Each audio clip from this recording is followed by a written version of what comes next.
Salam terbaik, salam para malaikat kepada para penghuni surga. Assalamualaikum warahmatullahi wabarakatuh. Sebelum mulai videonya, jangan lupa di subscribe, di like, dan di share ke teman-teman kalian ya.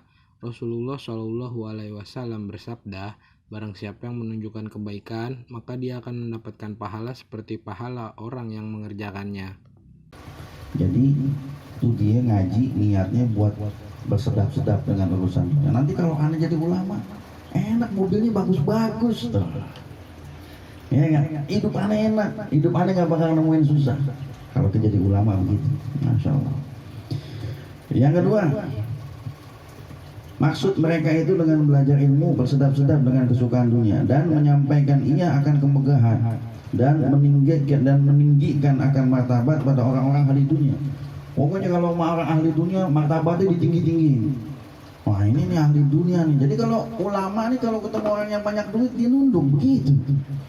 Iya nggak, berhadapan sama yang banyak duit. Ustaz, pokoknya Pak Ustaz harus ikut aneh. Iya Pak. Siap. Begitu. Takut dia sama urusan dunia. Jadi kalau orang dulu tuh balik, orang banyak harta datang. Ya nggak, Habib Soleh Tanggul orang nggak punya. Orang yang banyak harta pada datang ke rumah Habib Soleh Tanggul, minta nasihat, ya nggak, minta fatwanya, minta pendapatnya. Kalau sekarang Ustadz tidak setir, Pak Ustadz pokoknya jam 7, kalau kakak besok-besok Pak Ustadz yang saya undang lagi. Waduh, takut ya Pak Ustadz nih. Jam 7 belum datang, jam 6, jam 5 dia udah datang tuh Ustadz. Jangan diundang sama orang susah, ya Allah. Jam 8 udah telepon, di 9 telepon lagi, jam 10 telepon Pak Ustadz. Udah 3 jam nih kita nungguin nih. Iya sebentar dulu, sabar dong gitu. Kalau orang yang susah kayaknya lama datang. Kalau orang yang banyak duit belum mulai udah datang nih. Dia bakal munculin tuh yang terkait tentang itu. Wah nih ulama dunia udah banyak sekali. Ya banyak gak? Banyak dari sekitar gitu. Hati-hati ini ulama dunia. Dia punya obsesinya bersedap-sedap dengan kesukaan dunia, terus menyampaikan akan kemegahannya, terus habis itu meninggikan akan martabat orang-orang ahli dunia. Pokoknya idolanya orang ahli dunia. Makanya contoh dong dia nih, mobilnya Alphard nih gitu. Ngomongnya ke situ jadinya. Arahnya ke arah urusan dunia. Maka adalah kosotnya yang demikian itu adalah sejahat-jahat maksiat yang membawa kepada siksa pada hari kiamat. Nanti di hari kiamat bakal dapat siksa yang model begitu. Kenapa? Karena itu kosot niat, tujuan, seburuk-buruk tujuan adalah ketika dia mau jadi ulama, pas jadi ulama dia mau memperkaya dirinya dengan keulamaan. Itu ciri ulama dunia yang pertama. Seperti sabda Nabi kita Muhammad sallallahu alaihi wasallam, la tata'allamul ilma litabahau bihil ulama wal tamarau bihi sufaha wal tasrifu bihi wujuhun nasya ilaikum faman fa'ala dzalika fahuwa binnar. Artinya jangan kamu belajar ilmu itu karena bermegah-megah kamu dengan dia akan ulama, dan karena berbantah-bantah kamu dengan dia akan orang yang kurang akal, dan karena kamu memalingkan dengan dia akan segala muka manusia kepada kamu, yakni supaya kasih manusia itu akan kamu. Barang siapa yang berbuat akan yang demikian itu, maka yaitu disiksa dalam api neraka. Ya, tujuannya bermegah-megah. Makanya sekarang orang belajar ilmu tinggalin bermegah-megah. Ada orang ngaji udah mewah ya, masuk pesantren. Pokoknya anak saya nggak mau ya makan bareng-bareng ya, gitu. Tapi masuk pesantren nih. Pesantren kan semua udah punya peraturan nih pesantren. Tapi ini bapaknya kan udah merasa apa namanya sama anaknya sayang. Pokoknya anak-anak sebelum yang lain makan, anak-anak makan duluan. Cuci bajunya duluan, semua duluan. Jadi fasilitasnya kayak di hotel berarti. Dia mau tunjukin kekayaannya. Ingat, kalau yang namanya orang ngaji itu yang paling mantep itu bersusah-susah. Makanya kalau orang kalau pesantren salafiyah susah ente nggak masak nggak makan. Ya nggak, ente nggak nyari itu lauk-laukan ke sawah nggak makan ente. Tidur-tiduran aja kerjaan. Siapa yang mau ngasih makan itu tiduran? Tapi itu kesukaran yang di situ justru ilmu bisa nempel. Makanya kalau yang sekarang susah nempel.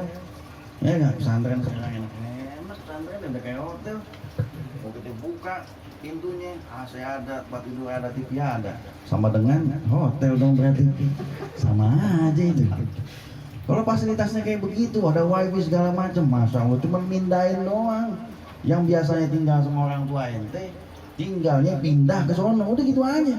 Karena selebih fasilitasnya semua sama. Ingat, merih di dalam nuntut ilmu itu wajib hukumnya, supaya tuh ilmu mau nempel sama ente. Karena ilmu itu mau nempel dengan jiwa merih seseorang. Orang yang nggak pernah ngalamin perih dalam nuntut ilmu, nggak bakal ilmu itu nempel sama dia. Itu deh pasti tuh. Kalau diistimewain, dikasih enak, semuanya nyaman, ente pergi ngaji naik mobil, ninggalin tuh ente naik motor, enak nih kita ngaji naik mobil nih. Semakin enak kehidupan ente nyari ilmu, semakin nggak ada yang bisa didapat sama kita. Semakin merih yang namanya ilmu, semakin mudah apa aja yang didapat. Karena yang namanya ilmu lebih suka dengan merih itu. Ya, kayak contoh yang gampang. Orang kalau lagi ngaji, yang lagi ngaji tuh, dia ngebanyakin puasa sunnah.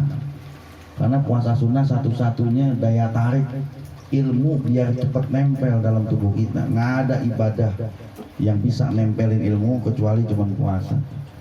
Makanya orang kalau mau benar-benar real tuh banyakin puasa biar ilmu nempel sama dia. Nggak ada lagi, saya tanya sama guru saya langsung. Nah, kata Mualim Syafi'i Atami, Mualim kalau biar cepat nangkepnya gimana? Puasa udah nggak ada lagi caranya. Cuman puasa yang bisa nempelin ilmu segala sesuatu. Apa aja? Sampai ilmu-ilmu yang lain yang kanuragan pun puasa juga kan? Bener gak? Ente mau bisa terbang, belajarnya mau burung ini. Iya, mau bisa terbang nih. Iya gak? Ya, kayak kalau Saulin kan suruh puasa biar ringan badannya. Nah ente puasa aja biar ringan, berarti nggak berat, bisa loncat terbang langsung. Ya, artinya apa? Ilmu yang begitu aja kudu puasa, apalagi yang begini nih. Kalau nggak puasa, dia malas nempel sama ente. Dia nggak mau masuk kuping kanan, keluar kuping kanan lagi. Kalau masuk kuping kiri, keluar kuping kiri masih nempel. Itu yang pertama. Dilarang bermegah-megah kamu dengan dia akan ulama. Dan karena berbantah-bantah kamu juga jangan lihat ngaji itu pengen debat. Nanti kalau aneh bisa ngaji, kalau aneh semua tahu, kalau aneh paham semua, orang mau debat sama aneh lawan semua. Satu masjid, gila, satu masjid mau dilawan itu. Ya kan, kita duetin semua biar dia tahu nih aneh ngaji sama ulama besar. Sebesar apa ya?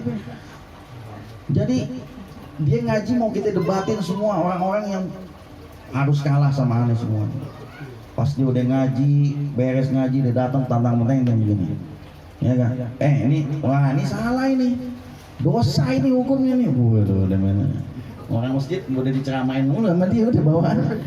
Dia ngaji cuma pengen berbantah-bantah. Kalau dalam bahasa Arab namanya mujadalah. Apa yang mujadalah? Orang itu ahli debat. Ngerjain kagak, debatnya pintar. Ya kan? Kalau buat debat sini ente mana? Ya kita tahu ilmu aneh ini kagak ada batasannya. Waduh. Ya kan? Laut sih masih ada ujungnya, ilmu gua nggak ada ujungnya nih. Masya Allah. Sampai begitu. Padahal dikatakan ya dalam hadis Nabi Muhammad SAW, orang itu kalau cuman ilmu yang dikumpulin kagak ada kagak ada amalnya, itu kayak pohon tapi kagak ada buahnya. Ya, pohon kalau nggak ada buahnya isinya hantu semua, jin, tuyul semua ada di situ itu. Ya. Al-ilmu bila amal kasyajarin bila zaman. Ilmu tanpa amal bagai pohon tak berbuah. Pohon kalau nggak berbuah buat apaan? Sarang hantu dong, ya nggak? Ya,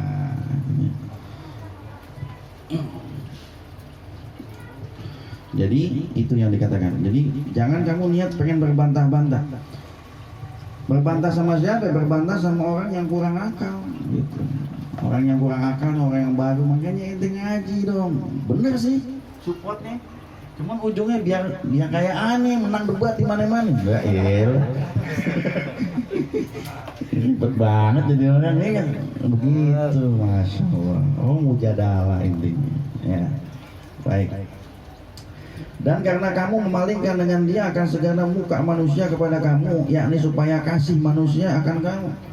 Ini kita jadi orang ngaji nih supaya orang kasihan sama kita. Ini lebih parah lagi. melas tampangnya. Ya orang kasihan sama kita, kasihan, nggak makan 3 hari, masya Allah. Oh, jadi orang ngaji nuntut ilmu supaya orang berbelas kasih sama di bawaannya, mau nyumbang aja. Dan muka ente kayak proposal jadinya. Ya kan, bawaannya kasihan dan muka ente. Oh dia lagi. Sini. Masih kocak, boleh deh. Oh begini, kasihan. Aduh, gembel. Ada orang kayak begitu, ada. Gitu. Jadi selalu buka, pokoknya supaya orang nyumbang nih. Ini sumbangannya dong, sumbang mulu kerjaan. Ya, jadi yang memalingkan semua orang biar kasih sayang sama dia, biar sayang sama dia. Ya, manusia itu akan kamu, maka barang siapa yang berbuat akan yang demikian itu, maka disiksa dalam api neraka. Kenapa? Salah tujuannya. Ya, jadi ustadz kan, kalau jadi ustadz kan orang banyak yang kasihan sama kita. Dia datang deh, tolongin deh, belum bayar listrik nih, ya Allah. Jadi suka datang ke tempat begitu. Dia orang kasihan sama, masalahnya, Ana listrik juga kan ada buat pengajian juga. Masa ente nggak kasihan sama Ana, ya Ustaz? Ya gak enak lah murid didatangin begitu. Ya mau nggak mau berapa Ustaz bayar listriknya? 800, mahal banget kan kamarannya pakai AC. Gitu. Oh, Masya Allah. Jangan begitu, jangan ya. Jadi kalau jadi guru jangan aji mumpung, jangan. Kalau kita bisa ngerjain segala sesuatu, ya udah kita aja deh, udah nggak apa-apa. Jangan nyari belas kasih orang. Makanya saya bilang kalau ada yang rusak diem aja udah. Kalau ada yang kurang di majelis diem aja. Nggak pernah update status, foto kipas angin rusak, update status. Biar orang tahu kipas anginannya rusak. Kan tahu orang bayar gantian, ya nggak? Habis itu tahu orang nyumbang kipas angin. Kasih dong kipas angin ini buat majelis taklim. Nggak perlu. Kalau memang Allah kasih. Lagian kalau kita yang modal lebih baik, nggak perlu kita minta-minta sama orang. Dakwah itu enakan pakai kata mampu daripada kata nggak mampu. Kalau kata nggak mampu lebih banyak melas kita sama orang lain. Akhirnya apa? Dakwah Islam jadi hina. Contoh Nabi kita dong. Nabi kita nggak dikasih dunia sama Allah. Tapi apa dia melas dakwahnya? Melas nggak? Orang kaya waktu itu banyak loh. Malah orang kaya yang nawarin diri sama Nabi. Ya Rasulullah pakai onta aneh. Ya Rasulullah pakai kuda aneh. Begitu. Dia yang nawarin, jangan kitanya. Ini aneh nggak ada onta nih, gimana nih? Ini aneh nggak ada kuda nih, gimana nih? Nah, usah. Kalau kita bisa jalan aja udah. Itu yang namanya dakwah. Makanya saya bilang garis bawahnya begitu. Dakwah itu kudu pahit, wajib hukumnya. Sebagaimana Kanjeng Nabi pahit, kita pun harus pahit. Nah, ketika seorang pendakwah nggak ngalamin pahit, berarti dia kagak ada di jalannya Rasulullah Shallallahu Alaihi Wasallam, nggak ada di jalannya para penghulu kita, pendahulu kita, semuanya ngalamin susah, semuanya ngalamin pahit. Makanya kalau ada yang pendakwah nggak ngalamin pahit, periksa jadi buru-buru. Ya, karena dakwah mah kita dari dulu sampai sekarang semua pendahulu kita ngalamin susah, ngalamin nggak enak, ngalamin segala sesuatu yang buat dia itu terhina, ya di sisi manusia yang lain. Baik. Dan lagi sabda Nabi Muhammad SAW, Inna syaddan nasa azaban yaumal qiyamah alimun lam yanfa'ahullahu bi'ilmihi. Artinya bahwasannya yang sangat siksa pada hari kiamat itu yaitu orang yang alim yang tiada memberi manfaat akan dia oleh Allah Ta'ala dengan ilmunya. Pertama, si alim gak bisa memberi manfaat ilmunya buat dirinya. Dia punya pisau tapi pisaunya sendiri gak pernah ada yang manfaatin. Atau yang kedua, dia udah manfaatin tapi dia nggak pernah ngasih ilmu sama orang, sama nggak boleh. Namanya orang alim kudu ngasih ilmu sama orang. Jangan gini, Ustaz harusnya ngajar, Ustaz kalau aneh tawaduan nggak bisa. Ya boleh. Ilmu harus disampaikan. Kalau memang ada yang perlu kita sampaikan, ya sampaikan. Ntar sangkain lagu-laguan, Ustaz enggak. Nyatin kalau ini dakwah karena Allah Subhanahu Wa Taala. Kalau memang antum bisa, antum ngerti, antum tahu hukumnya. Karena kalau ente diem, ahli ilmu diem, dia nyembunyiin ilmu, nggak pernah ngomong sama orang tentang ilmu, berarti ilmu itu diumpetin sama dia. Kalau dia ngumpetin apa yang menjadi ilmu dari Allah Subhanahu Wa Taala, dosa juga hukumnya. Ya, jadi orang pendakwah itu jangan diem. Kalau kita bisa, ajarin orang, tapi sekemampuan kita. Orang belum pernah ngaji hadis, ngajar hadis, ya orang keder lah, yang mampu aja. Kalau kita bisa hukum hijaiyah, ya ngajarnya hijaiyah. Bisanya hijaiyah, ngajarnya Quran, sesat dong orang entah. Ente aja baru hijaiyah ngajar orang Quran. Jangan, yang kita mampu, yang kita bisa. Jadi yang paling dahsyat azab seseorang adalah, nah itu dia, orang yang punya ilmu, ya, orang yang alim tapi nggak ada manfaat ilmunya di sisi Allah Subhanahu Wa Taala biilmihi, dengan ilmunya. Nah itu yang tadi saya baca nazomnya dalam Ibnu Ruslan, dikatakan fa'alimun bi'ilmihi lam ya'malan mu'azzabun min qabli ubadil wasa. Bayangin kalau orang alim itu diazab sebelum menyembah berhala, berarti lebih hina orang alim tersebut daripada menyembah berhala. Nyatanya penyembah berhala diazab sama Allah, tapi sesudah orang alim itu dulu baru penyembah berhala diazab sama Allah. Kalau penyembah berhala diazab sama Allah karena dia belum dapat hidayah. Kalau orang alim diazab sama Allah, udah alim masih ngerjain maksiat, gimana sih? Udah tahu dosa, udah tahu haram, udah tahu begini, hanya ente yang maksiat. Nah, itu namanya orang alim. Makanya repot kalau udah jadi orang alim, kudu berani ngejaga segala sesuatunya. Ya, apalagi udah dipanggil ustaz, wah ini berat ini. Ya nggak, jangan sampai nih ustaz maksiat, deh ustaz ngerjain yang salah. Ustadz yang namanya cacat, namanya begini segala macam. Karena yang namanya ustadz dia guru, dia panutan, dia bisa dilihat segala sesuatu. Makanya kalau dipanggil ustadz berat ya, ya nggak? Ustadz, misi gitu ya. Ya nggak, udah makomnya udah berat. Mesti di figur yang bisa dilihat oleh semua orang itu. Karena maksiatnya seorang guru adalah maksiatnya seorang murid. Kalau guru bermaksiat, maka muridnya udah parang pasti dia bakal maksiat melaksanakan itu, ya kan? Dalam apa namanya? Dalam apa istilah kita kan, kalau gurunya kencing berdiri, muridnya berlari, ya kan? Pasti lebih parah, ya kan? Nggak ada lebih parah. Pasti kalau gurunya udah ngelaksanain satu masalah, muridnya lebih dari 10 dia bakal melaksanain itu.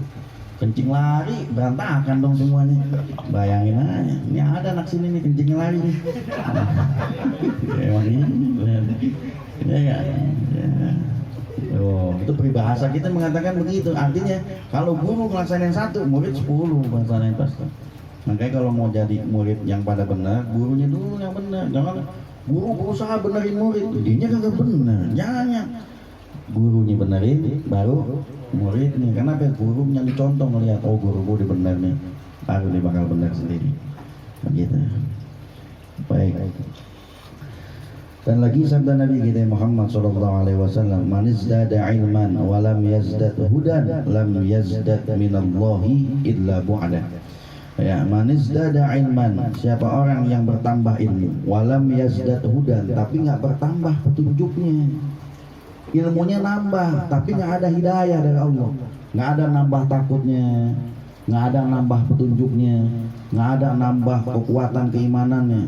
Apa yang katakan kata Nabi? Lam yazdad minallah, nggak ada nambah dari sesuatu dia kepada Allah illa bu'dan, melainkan semakin dia ngaji semakin jauh dia sama Allah Subhanahu Wa Taala.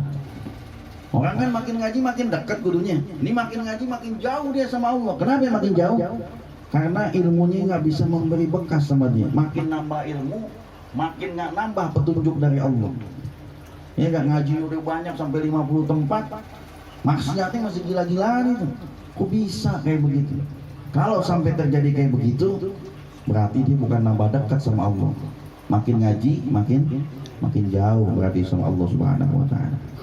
Ya, di sini artinya barang siapa yang bertambah ilmunya padahal tiada bertambah hidayahnya, niscaya tiadalah bertambah ia daripada Allah, melainkan jauh daripada rahmat Allah Subhanahu wa taala. Nauzubillah min dzalik.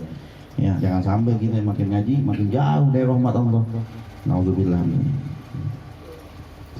Dan lagi sabda Nabi Muhammad SAW, takunu fi akhir zaman ibadun juhalun wa ulama'un fasikun fisaqun. Artinya lagi akan datang pada akhirat zaman itu kebanyakan orang yang berbuat ibadah itu jahil. Di akhir zaman nih, orang yang pada sholat tapi jahil semua. Apa? Sholat teman nggak tahu ilmunya. Ya kan? Sholatnya rajin, semuanya rajin. Kalau ditanyain sujud hukumnya apa? Nah, kita mah ikut aja. Imam sujud ya sujud. Sujud hukumnya wajib. Ingat, dalam syarat sah sholat dikatakan apa? Orang bisa dinyatakan tidak sah sholatnya kalau dia nggak tahu yang mana yang wajib dalam sholatnya.